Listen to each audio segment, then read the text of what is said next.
welcome to this episode of Focus On with myself, Fifi. We're coming to you from Expo 2020 Dubai, of course, where COP28 is taking place.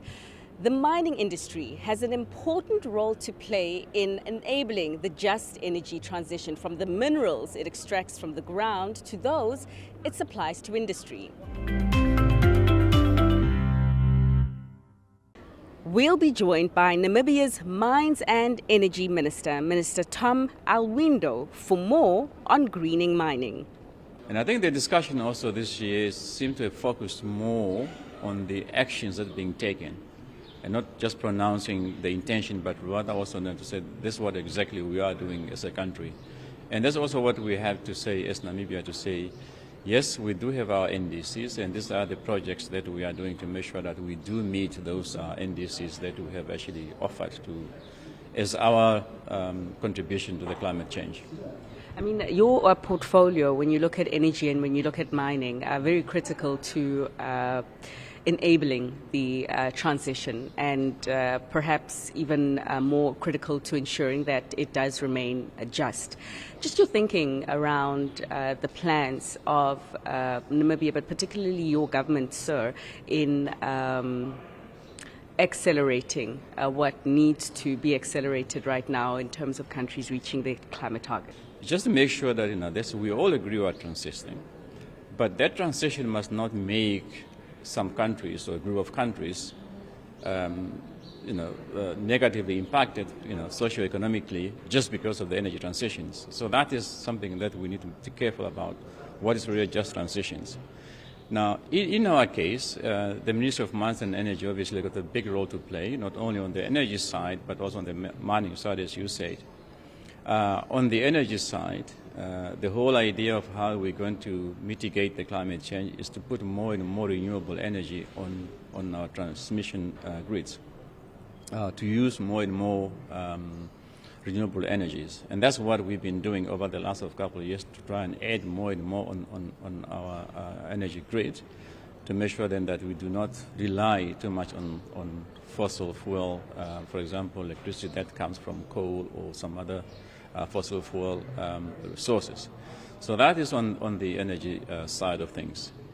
On the mineral side of things, again, also for the energy transition to be sustainable, you need to have certain minerals that are critical to that energy transitions.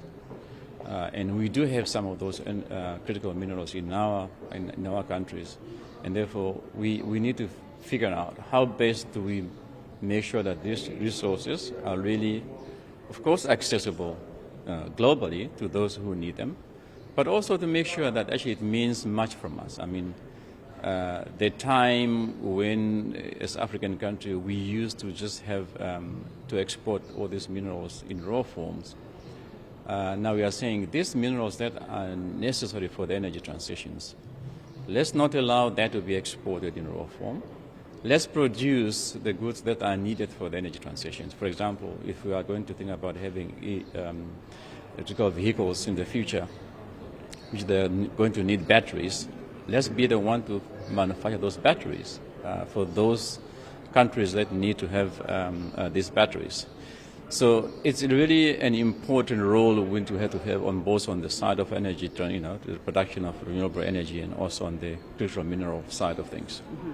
Which I know is a position that the Namibia government has taken in terms of limiting the amounts of minerals specifically that go out the country raw, looking at doing a lot more in terms of beneficiation. But just talk to us about the kind of response that has been received, particularly from the investor community on that stance, and whether your country right now does have the required capacity and skills and infrastructure to beneficiate more. I think for the longest of time, the excuse while we've been exporting minerals in raw form is almost like we don't have the capability. Okay. It's always like either don't have the money, don't have the technology, and therefore that's why we've been doing or exporting this in raw form. But that cannot be. You can't continue like that. To simply forever to say we don't have this, we don't have, and therefore that's why it's happening. If we do not have, let's start building those capabilities. it's not really a tenable situation to say let's just continue because of that. And I think the general response was good. I mean, we have, for example, signed several MOUs with some countries that you want to have access to our minerals. We have all agreed that yes, you can have access, but value addition must take place within the country. So that is understanding. But also there are also a few ones who would say, this is it's akin to resource nationalization and therefore it's not good. But to those, I only say this is really not taking our situation seriously, not taking African situation seriously. Where if we were to do what we intend to do, it's going to address our the livelihood of our people. It's going to address our industrializations, which almost everybody says they want to help Africa to industrialize. But how are we going to industrialize if we are not able to add value to these minerals and therefore create industries? It's almost like a chicken and egg situation as to which one comes first, the whole sort of story around beneficiation and how to impact it more effectively. But I think that even with those who are not necessarily against what is happening in Namibia right now, but perhaps need a little bit more convincing or are cautious because the investors do manage money on behalf of their clients, which are generally ordinary people. What else is the thinking around how to incentivize perhaps cautious money to invest in areas that will develop your beneficiation capacity, sir? There are also certain incentives that we're also providing, especially in the manufacturing area where we need to start somewhere, and therefore we are offering some incentives. Not always only fiscal incentives, not always about, for example, in most countries, the incentives are always about tax and all that. But it's not always about tax. It's really like, for example, we can think about some of the infrastructure that might be required. We can probably co-invest in some of those infrastructure just to make sure that we do risk some of the projects that are going to be taking place. Because we do recognize the fact that, yes, when you're starting something new, capital is always, sometimes overly cautious, to make sure that they do get their money back. Okay. And, of course, in terms of the energy portfolio, there has been a lot of attention on Namibia, just given the recent oil discovery find. And from our reports, there's a few companies that are looking further into perhaps how they can do more in particularly the oil sector. So just talk to us about that and maybe developments in terms of the expression of interest that you have received from the investor community around oil production. Yeah. Yes, as you know, it's now well known that we had discovered oil in commercial quantities, and we are in the process now of evaluating and eventually to do the field development cycle, and that's an exciting thing because in itself, it's also have made Namibia to be seen as a destination for investment, and therefore we really have seen a number of people who simply because of that discovery who are also looking at Namibia not only in the oil and gas sector but also in other sectors simply because of that what has happened. But in the oil sector itself, yes, I think we are progressing to do that, and I usually now and then people ask us to say, not only we are developing the oil and gas sectors, because we're also developing the green energy sectors, like we have an ambitious project to develop, to produce green hydrogen. Sure. And people were asked to say, are we in a new way contradicting ourselves having to embrace both? And our response normally has been that no, we are actually not contradicting anything. When we say the energy transition has to be just, part of just justness is also to say if were we to find resources, for example, fossil fuel resources, that can be leveraged for us to be able to improve our livelihood, to improve our capability also to embrace renewable energies. That way, I think we should be allowed to do that, and therefore we don't see any contradiction whatsoever.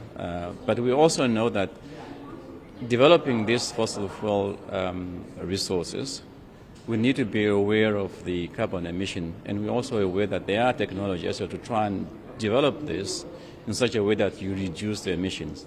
But there's no contradiction whatsoever in terms of us doing both, because it's the only way I think we can also then embrace fully the renewable and energy transition. Mm-hmm. I mean, in terms of reducing the emissions in the oil production value chain, a major deal that was announced here at this COP being around 50 oil companies signing up to do exactly that, and it being seen as significant.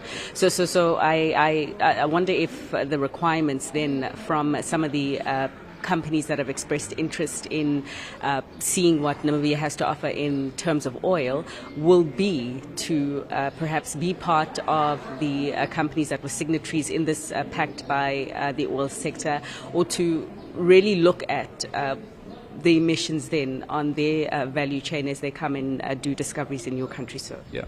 I think, as you know, the discoveries we have in Namibia is by Total Energies and Shell. And these are the international oil companies who will also be following the discussion, who will also be signatory to some of this agreement that is being reached. Sure.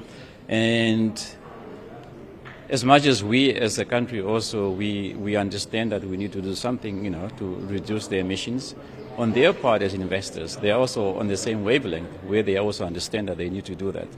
And when you have got a global community, in a way, agreeing what needs to be done, and the investors, some of like the Total and Shell, will be part of that agreement, it will just make it much easier for us to make sure that we do the right thing in terms of making sure that the technology that we are going to employ from the beginning is going also to reduce the emissions. So I think when you hear countries like the UAE, who are also actually the chair of the COP28, saying that yes, we are going to produce oil and gas, but we are also going to make sure that we do that in such a manner that we are going to be reducing the emissions that usually come from the exploitation of oil and gas. So that makes us also in the position to say, look, we can also then do the same thing, the technology which they are using to make sure that we reduce the emission. And that wraps up this episode of Focus On. Thanks so much for watching. We'll be back again, but for now, it's goodbye.